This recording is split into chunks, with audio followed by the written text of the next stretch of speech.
신안의 첫날. 2018년 봄 저는 결혼과 함께 신안에 도착했습니다. 배에서 내려 처음 밟은 섬의 흙은 생각보다 부드러웠죠. 바다 위로 저녁 햇빛이 붉게 번지고 있었어요. 시아버지 최만식 씨가 저를 맞이했습니다. 이젠 여기가 내 집이다. 그분의 목소리는 낮고 무거웠어요. 저는 그 순간을 또렷이 기억합니다. 제가 신었던 하이힐이 부드러운 흙바닥에 살짝 가라앉으며 미세한 삐걱 소리를 냈어요. 아무도 듣지 못한 작은 균열 소리였습니다. 나중에 생각해보니 그것이 시작이었던 것 같아요.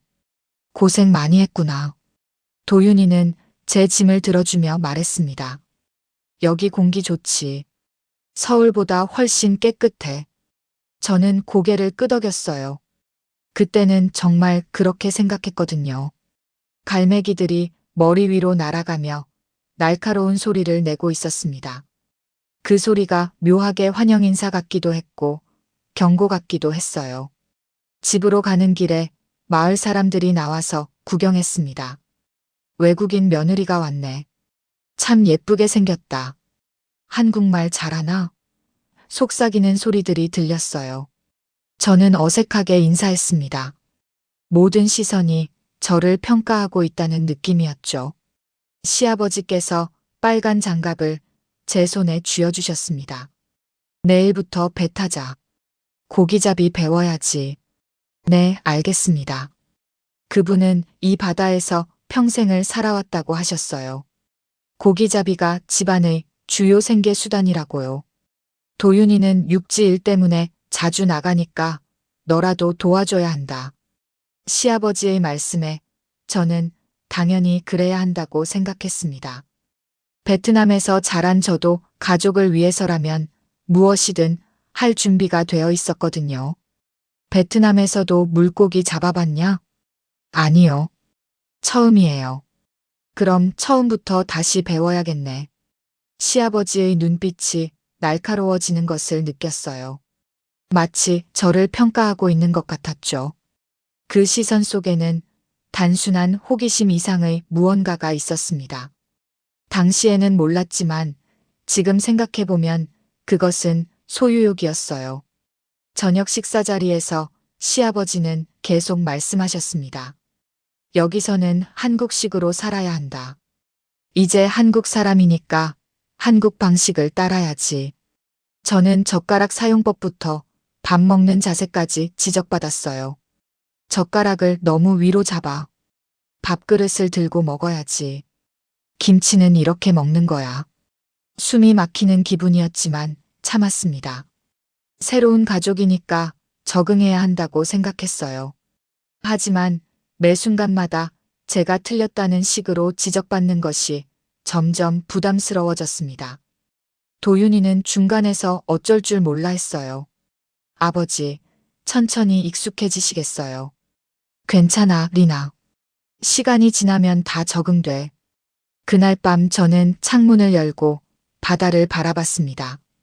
파도 소리가 들렸어요. 규칙적이고 평온한 소리였죠. 마치 자장가 같았습니다.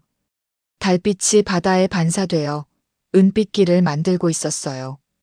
그 길이 고향으로 이어져 있다면 좋겠다는 생각이 들었습니다. 도윤이가 제 어깨에 손을 올렸어요.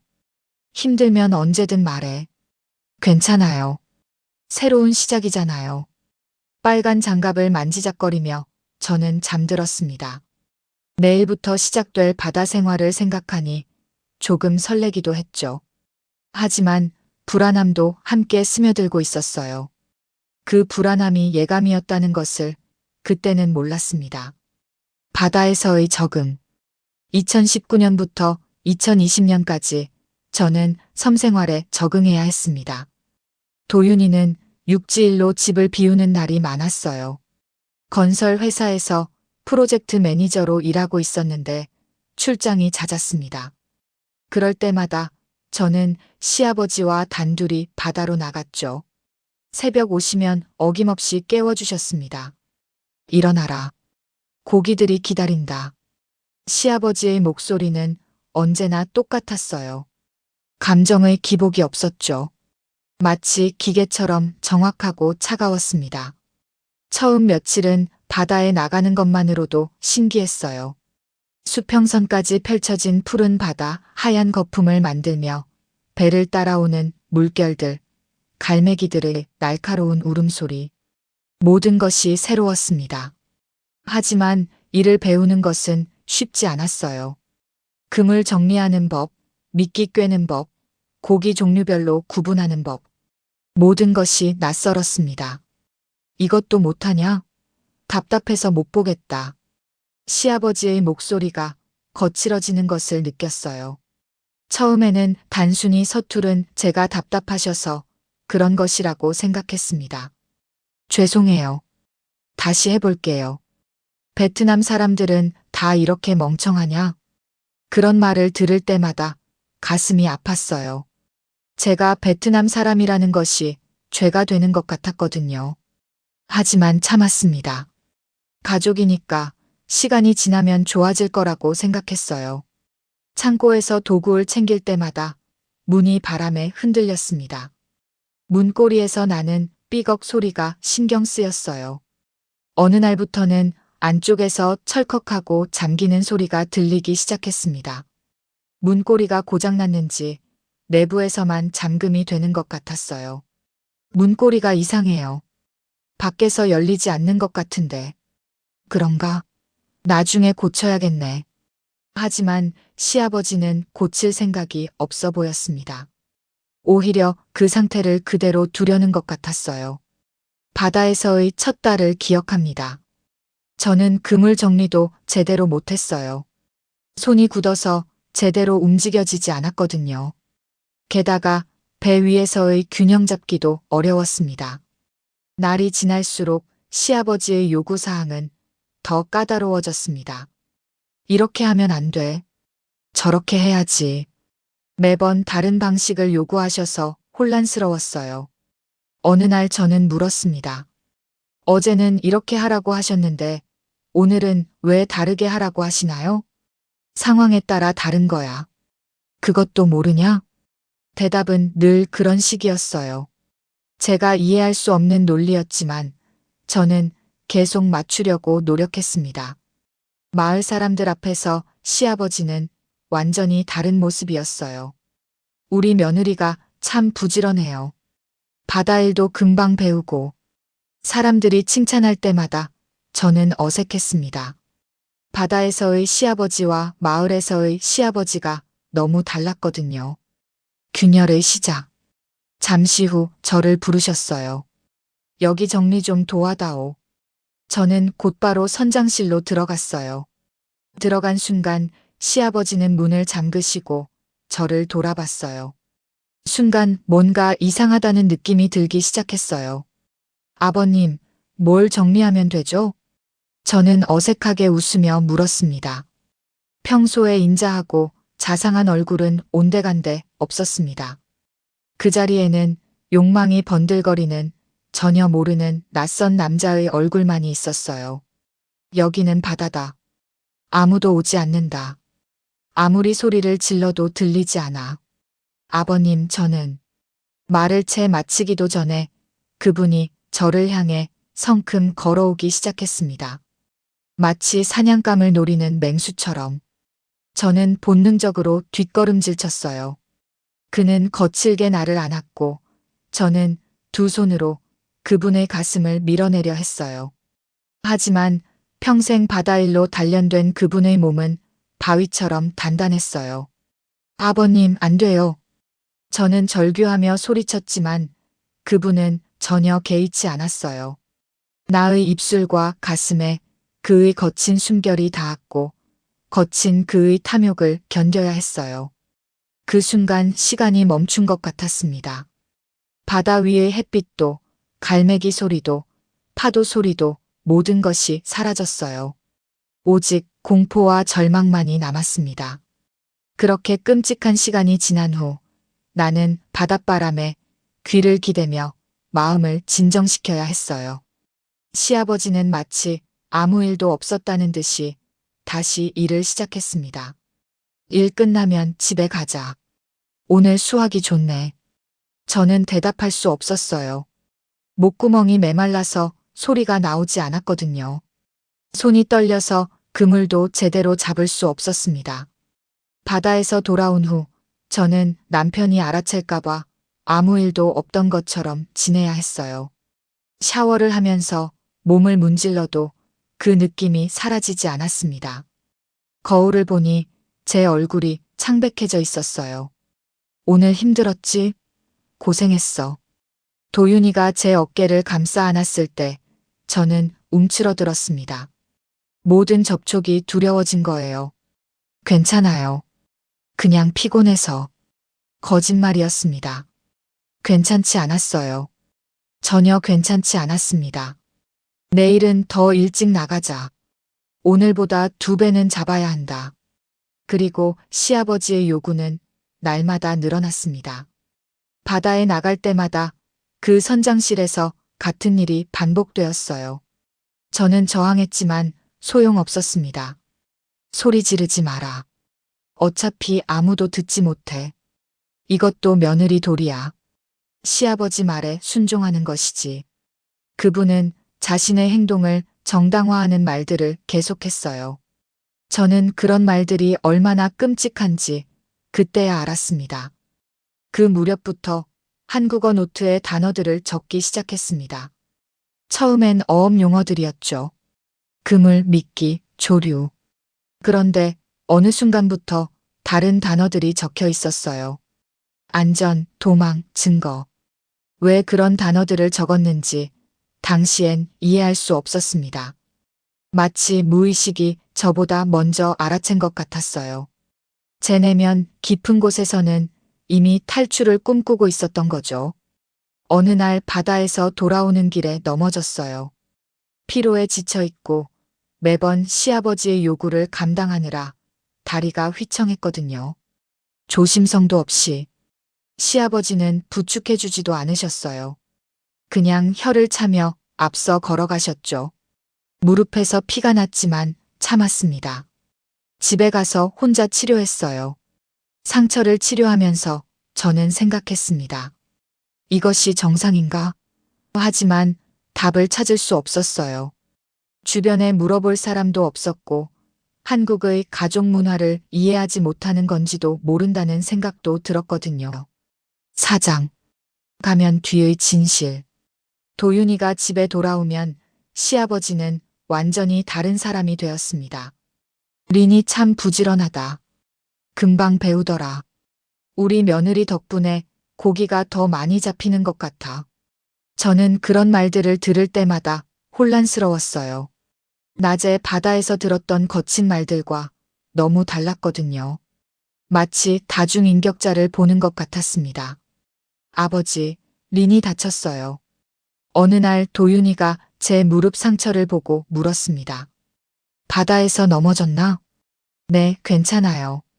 시아버지는 아무 말씀도 안 하셨어요. 마치 모르는 일인 것처럼 행동하셨죠.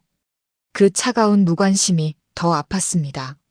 마을 사람들 앞에서 시아버지의 연기는 더욱 완벽했어요. 마을 회관에서 있던 작은 모임에서의 일입니다. 우리 며느리가 정말 부지런해요. 고기잡이도 금방 배우고 참 기특합니다. 요즘 같은 며느리 구하기 힘든데 복 받았어요. 사람들이 박수를 쳤어요. 그 박수 소리가 제겐 조롱처럼 들렸습니다. 저만 알고 있는 진실과 너무 달랐거든요. 시아버지 복 받으셨네요. 외국인 며느리인데도 이렇게 잘 적응하다니. 우리 동네 자랑이에요. 마을 사람들의 칭찬이 이어졌습니다. 저는 억지로 미소를 지었어요. 속으로는 울고 싶었지만요. 그 미소를 짓는 것이 얼마나 힘든지 아무도 모를 거예요. 집으로 돌아오는 길에 시아버지가 말씀하셨습니다. 사람들 앞에서는 항상 웃어야 한다. 마을 평판이 중요해. 그분의 말 속에 담긴 위협을 느꼈어요. 밖에서는 완벽한 가족을 연기해야 한다는 압박감이었죠. 만약 진실을 말한다면 어떤 일이 벌어질지 상상하기 싫었습니다. 집으로 돌아오는 길에 박수 소리가 귓가에서 맴돌았습니다. 점점 멀어지더니 라디오 잡음 같은 소리로 바뀌었어요.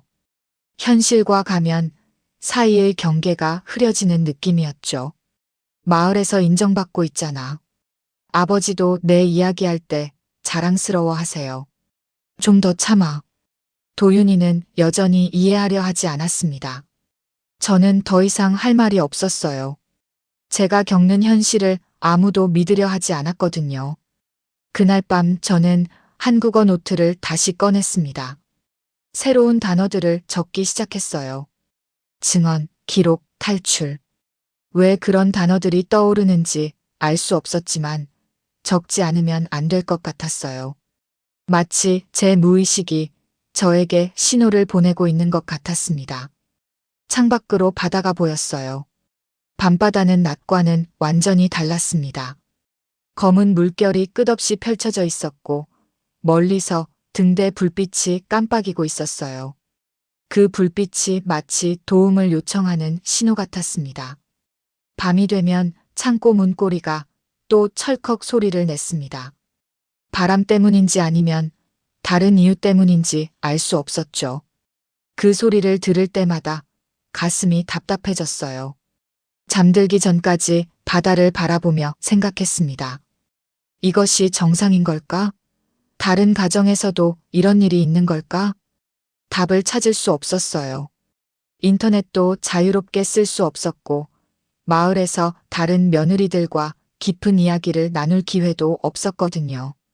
한계점에 다다르다. 2021년이 되자 더 이상 참을 수 없었습니다. 시아버지의 행동이 점점 심해지고 있었어요. 너는 왜 이렇게 느리냐?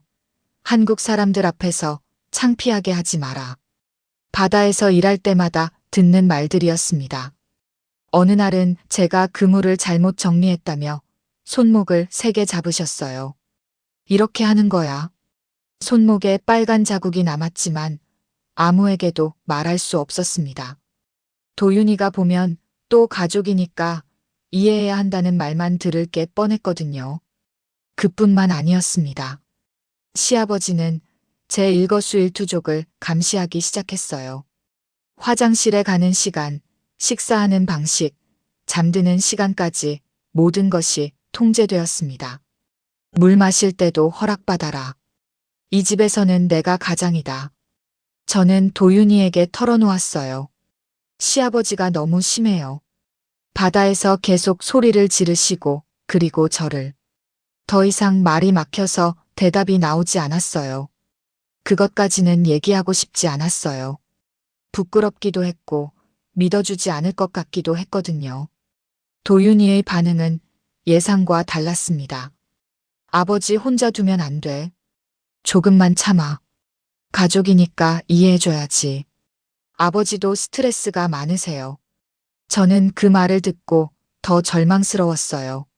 제가 겪는 일을 가족주의라는 이름으로 포장하고 있었거든요. 저도 사람이에요.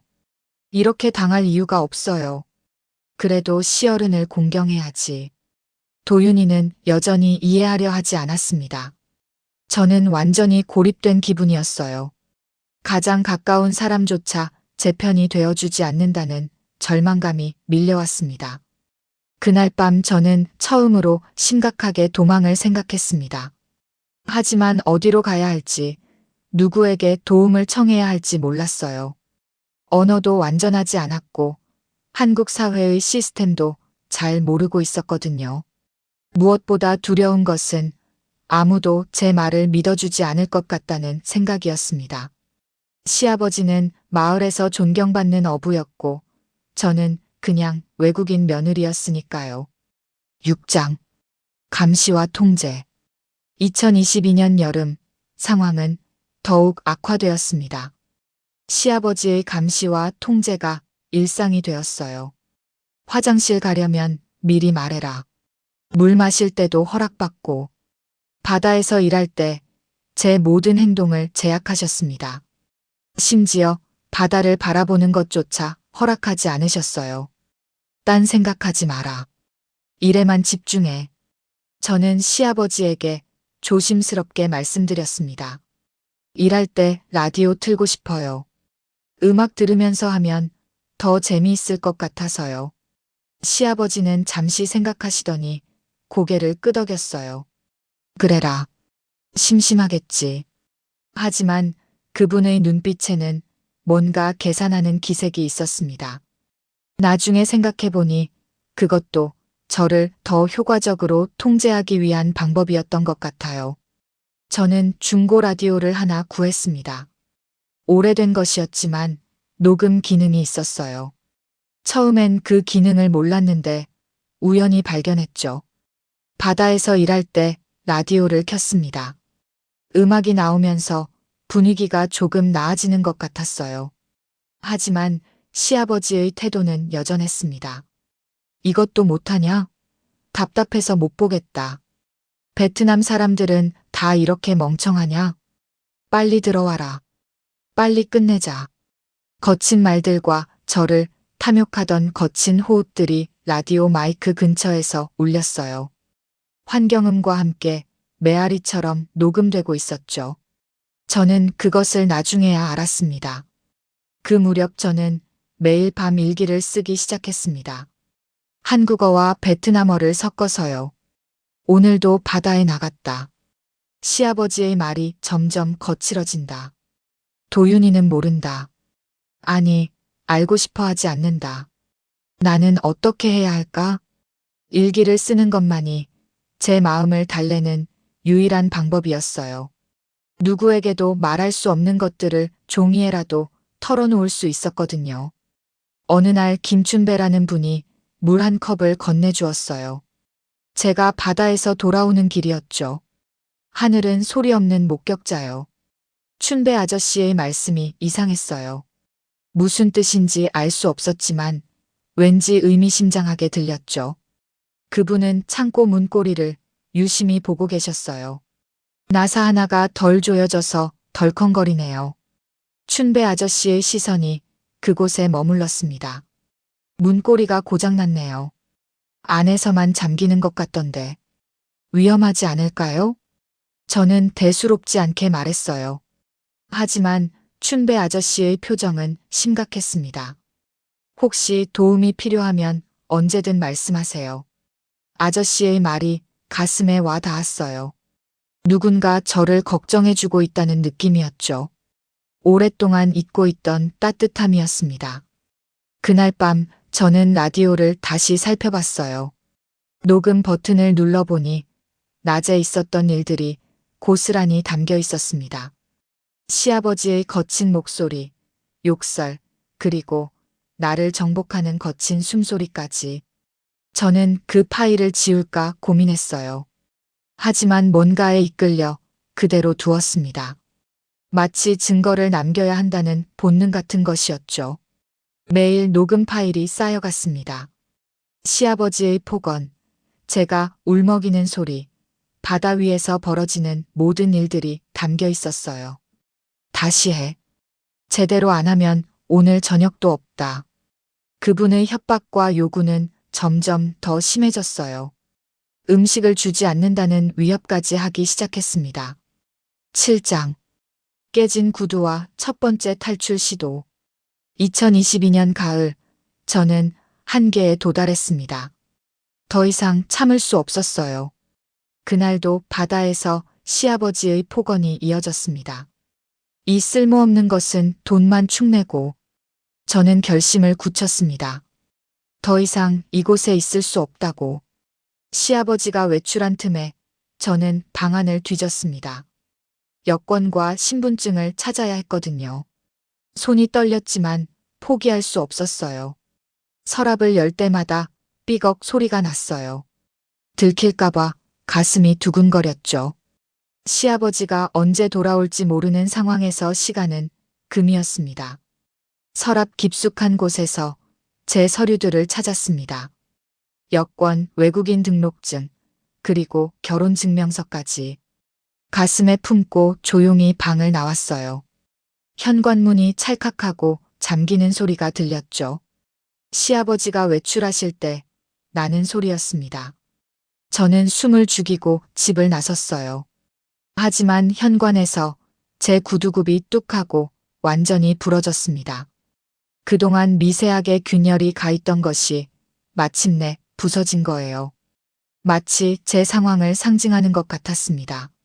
맨발로 달릴 수밖에 없었습니다.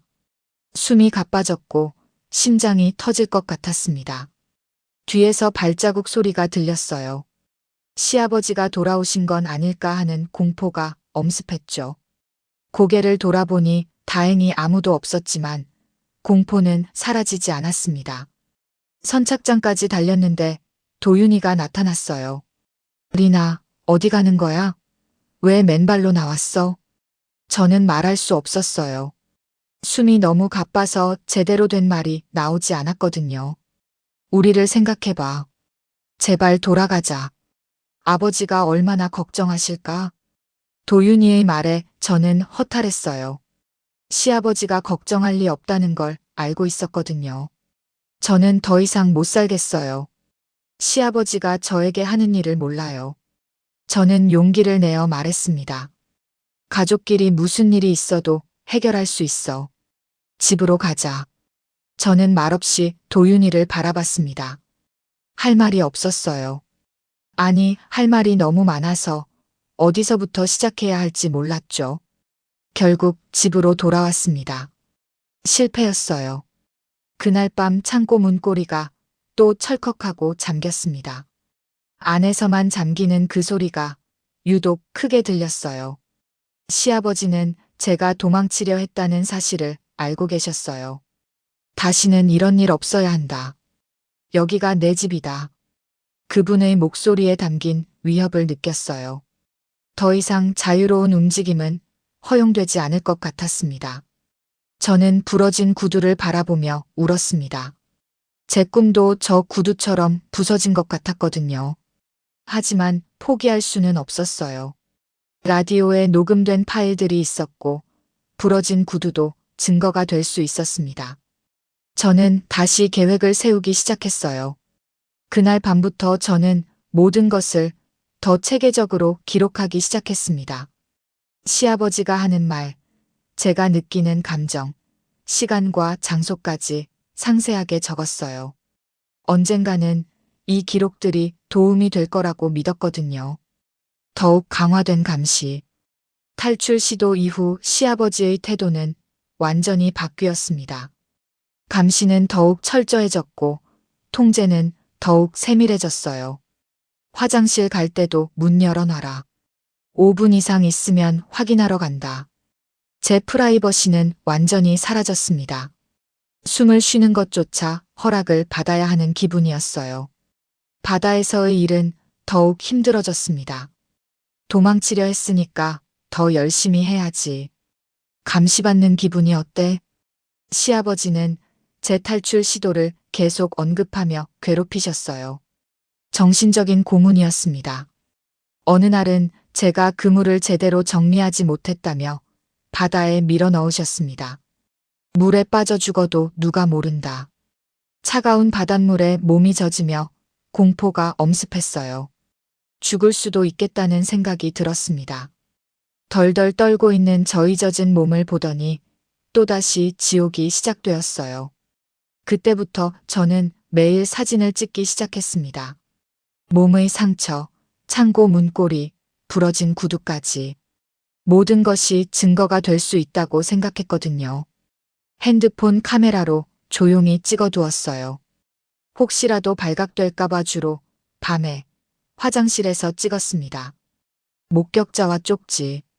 2023년 초겨울 상황은 더욱 절망적이 되었습니다.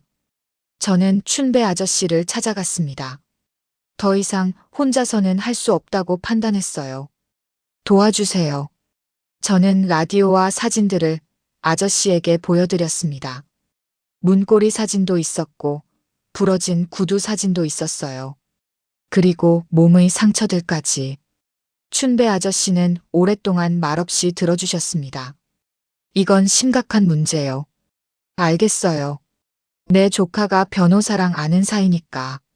정미경이라고 이런 일 전문으로 하는 분이야. 아저씨의 말에 희망이 생겼어요. 처음으로 누군가 제 편이 되어준다는 느낌이었죠. 하지만 조심해야 해요. 만식이가 알면 큰일 날 거야. 섬이 작아서 소문이 빨리 돌거든요.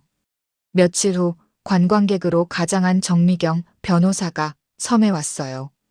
저는 몰래 만날 수 있었습니다.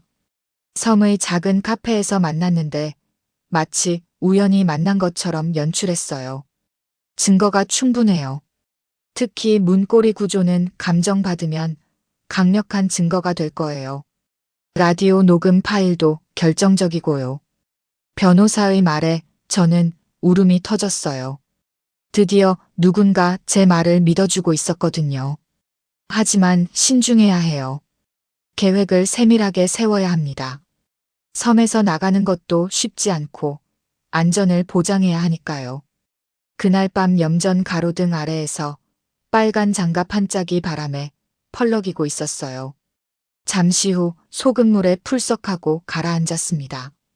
저는 그 모습을 보며 뭔가 끝나가고 있다는 느낌을 받았어요. 정미경 변호사가 제 손에 쪽지를 쥐어주었습니다. 새벽 3시 북쪽 선착장. 이틀 후에요. 준비되면 신호 보내세요. 저는 그 쪽지를 꼭 쥐고 있었어요. 마지막 기회라는 생각이 들었습니다. 모든 증거를 안전한 곳에 숨겨두세요. 특히 라디오 파일은 복사해서 여러 곳에 보관하고요. 변호사의 조언에 따라 저는 모든 것을 준비했습니다. 춘배 아저씨께 일부 증거를 맡기고 일부는 다른 곳에 숨겨뒀어요. USB에 모든 녹음 파일을 복사했고 사진들도 인쇄해서 여러 장소에 나누어 보관했습니다. 마치 보물찾기 게임처럼 섬 곳곳에 증거들을 숨겨둔 거예요. 그날 밤 시아버지가 말씀하셨습니다. 요즘 이상한 사람들이 섬에 온다던데 혹시 내가 아는 사람 없냐? 가슴이 철렁했지만 태연한 척했어요. 모르겠어요. 관광객들 아닐까요? 시아버지의 의심스러운 눈빛을 느꼈지만 모른 척했습니다.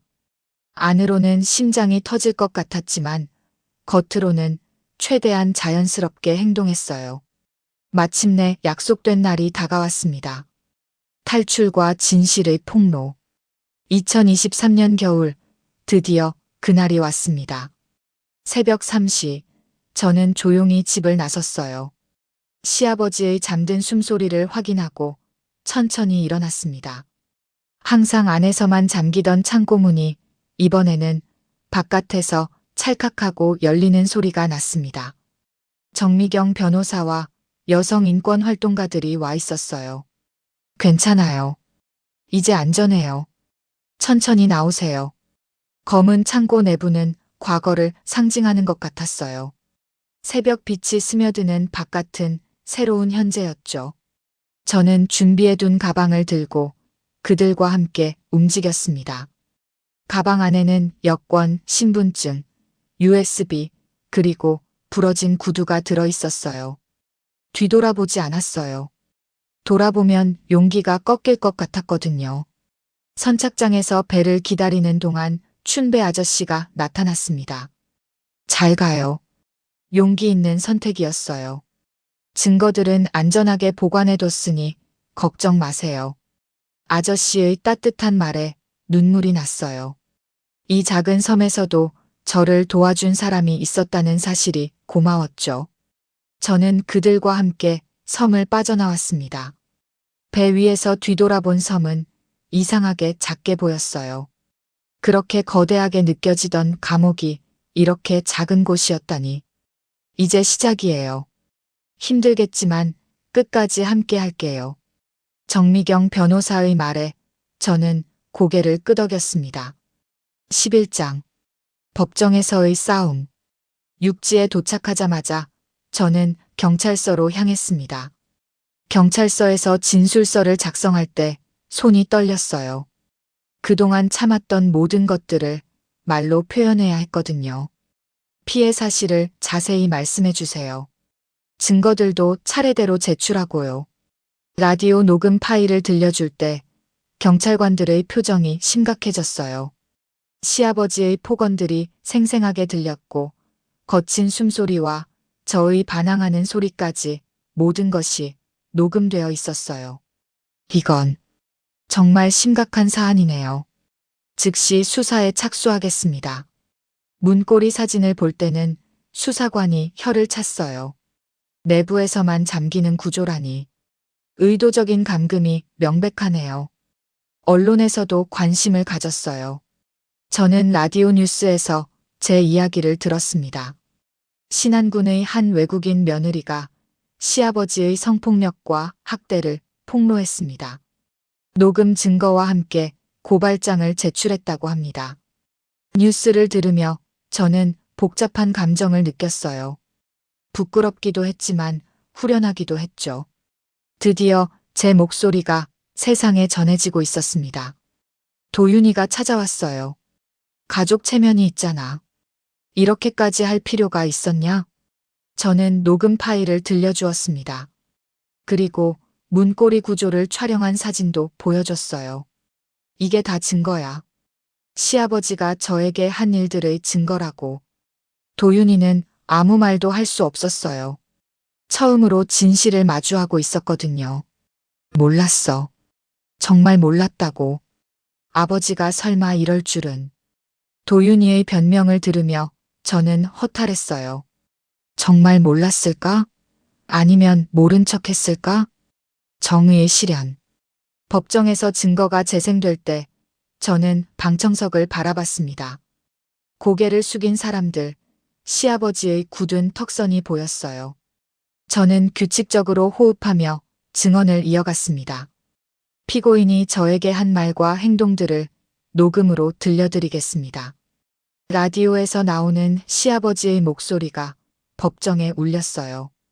거친 욕설과 협박, 그리고 제가 울먹이는 소리까지, 그리고 시아버지의 거친 숨소리와 거부하는 저의 목소리까지.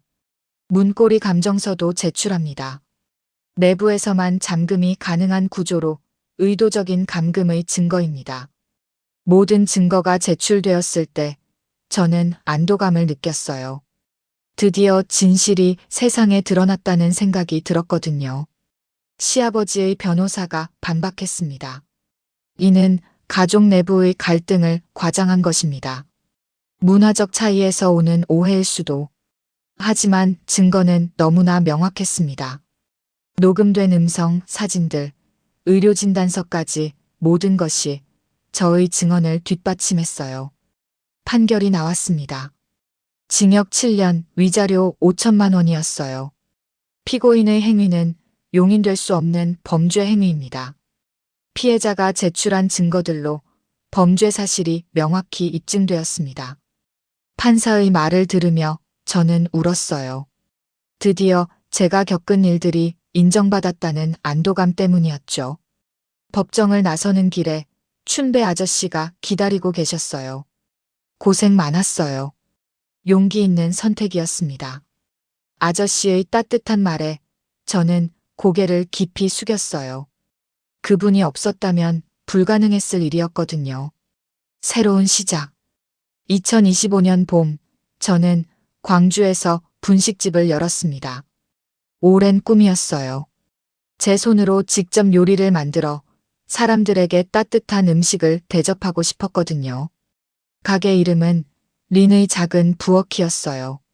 작지만 따뜻한 공간을 만들고 싶었습니다.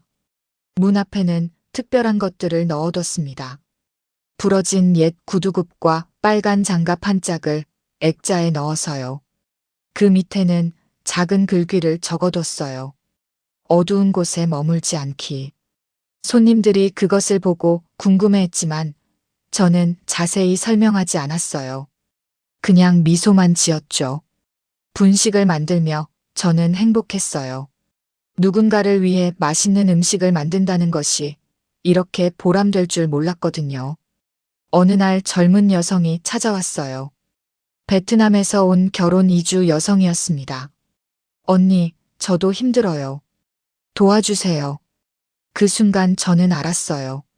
제가 왜 살아남았는지를. 다른 사람들을 도와야 하는 사명이 있었던 거예요. 저는 그녀의 손을 잡았습니다. 그리고 제 이야기를 천천히 들려주기 시작했어요. 희망을 잃지 말라고, 반드시 길이 있다고. 작은 부엌에서 시작된 새로운 삶이 점점 커져가고 있었어요. 과거의 아픔은 저를 더 강하게 만들어 주었고, 이제는 다른 사람들에게도 희망을 줄 수 있는 사람이 되고 싶었습니다. 저는 상담센터와 연계하여 도움이 필요한 여성들을 지원하는 일도 시작했어요. 제 경험이 다른 사람들에게는 희망의 등불이 될 수 있다고 믿었거든요. 그리고 매년 그날이 되면 신안의 바다를 바라보며 생각합니다. 그곳에서 벗어날 수 있었던 것, 진실을 말할 수 있었던 것, 그리고 지금 이렇게 새로운 삶을 살 수 있다는 것에 대해. 바다는 여전히 그곳에 있지만 이제 제게는 감옥이 아니라 극복한 과거의 상징입니다. 파도 소리도 이제는 두렵지 않아요. 오히려 제가 얼마나 멀리 왔는지를 알려주는 소리 같습니다. 빨간 장갑은 이제 제게 새로운 의미입니다. 과거의 굴레가 아니라 새로운 시작을 의미하는 상징이 되었어요. 그 작은 부엌에서 매일 새로운 희망을 만들어가고 있습니다. 파장과 변화. 제 사건이 언론에 보도된 후 예상치 못한 일들이 일어났습니다. 전국 각지에서 비슷한 처지의 여성들이 연락을 해왔어요. 어떤 이는 전화로, 어떤 이는 편지로, 또 어떤 이는 직접 가게까지 찾아왔습니다. 언니, 저도 같은 일을 당하고 있어요. 어떻게 해야 할까요? 제 친구도 시아버지 때문에 고생하는데 도움을 받을 수 있을까요? 처음에는 놀랐어요. 제가 겪은 일이 특별한 경우라고 생각했는데 생각보다 많은 여성들이 비슷한 고통을 겪고 있다는 사실을 알게 되었거든요. 특히 결혼 이주 여성들의 상황은 더욱 심각했습니다. 언어의 장벽, 문화적 차이, 그리고 무엇보다 도움을 요청할 곳을 모른다는 절망감까지. 저는 정미경 변호사와 상의해서 작은 상담 모임을 시작했어요. 매주 토요일 오후 가게 문을 닫은 후에 2층 작은 방에서 만났습니다. 첫 번째 모임에는 3명이 왔어요. 베트남에서 온 응우엔 씨, 필리핀에서 온 마리아 씨, 그리고 한국 여성이지만 비슷한 처지에 있는 김선희 씨였습니다. 저는 남편이 때려요. 시어머니는 모른 척하고 저는 집에서 나가지도 못해요. 외출할 때마다 어디 가느냐고 따져 물어서 저는 돈을 한 푼도 만질 수 없어요. 생필품 하나 사려고 해도 허락받아야 해요. 각자의 이야기를 들으며 저는 깨달았어요. 폭력의 형태는 다르지만 본질은 같다는 것을. 통제, 감시, 그리고 인격을 무시하는 행위들. 모임이 거듭될수록 참가자들이 늘어났습니다. 입소문을 통해서 또는 상담센터의 소개로 한 달 후에는 15명이 넘는 여성들이 정기적으로 참석하게 되었어요.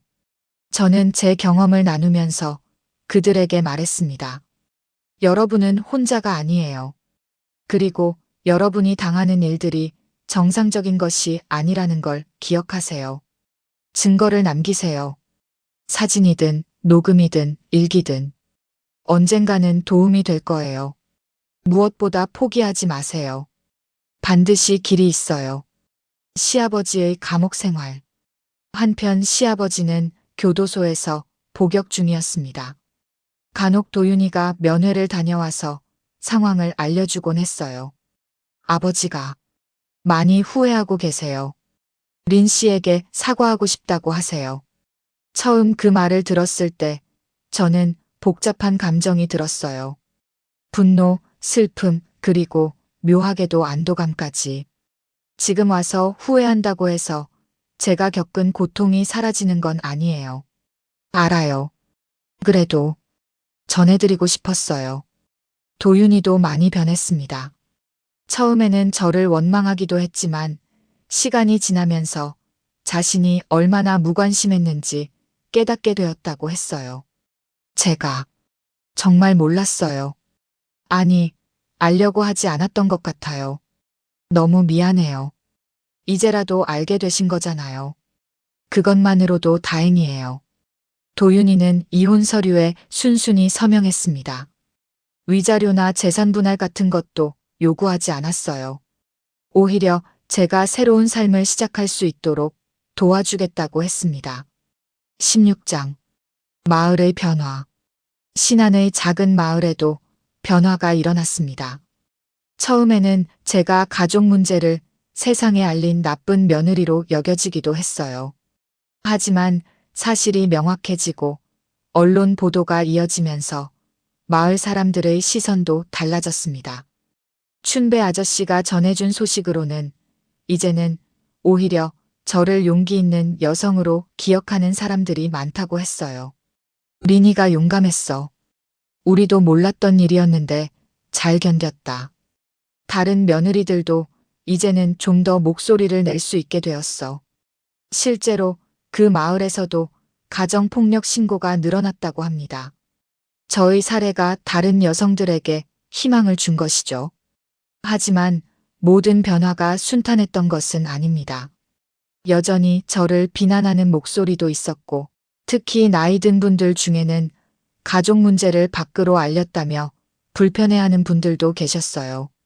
그래도 춘배 아저씨는 변함없이 제 편이었습니다. 옳은 일을 했어.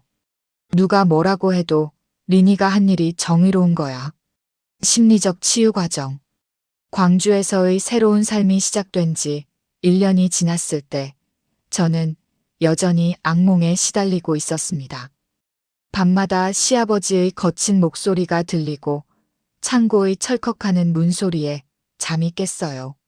정미경 변호사의 권유로 심리 상담을 받기 시작했습니다. 처음에는 낯선 사람에게 제 속마음을 털어놓는다는 것이 어색했어요. 트라우마는 하루아침에 치유되지 않습니다. 시간이 필요해요. 박지영 상담사는 인내심을 가지고 저를 도와주었습니다.